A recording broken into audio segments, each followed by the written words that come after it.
Hallo zusammen, das ist Janet von Shunako Massagewerkstatt. Ja, jetzt ist es dann bald soweit. Am Wochenende, also 4.5., sind Wohlfühltage in Zofingen.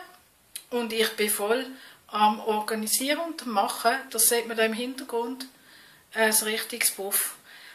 Ich bin am Parat machen. Und das, was jetzt neu ist, ich gehe ganz umweltfreundlich dorthin, weil ich laufe. Brauche kein Auto, habe mein rotes Wägeli und ziehe das dort hin. Und ja, jetzt könnt ihr mal schauen, was ich alles mitnehmen muss. So, das wäre die Biggie. Da hat es allerhand Sachen. Also, da hat es Lösli drin, meine Schuhe sind schon drin, das Plakat ist dort, die Stühle ist dort, der grosse Stuhl, wo ihr sitzen dürft.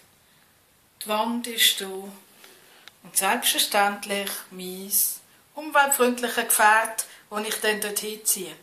Jetzt hoffe ich einfach, dass es nicht regnet.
Und da sitze ich schon wieder auf dem Stuhl.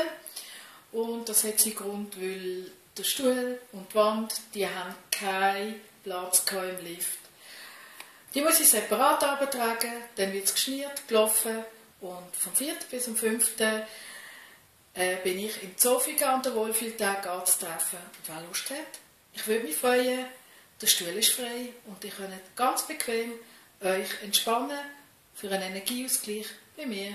Also, bis gleich, eure Charlotte von Shunako Massagewerkstatt.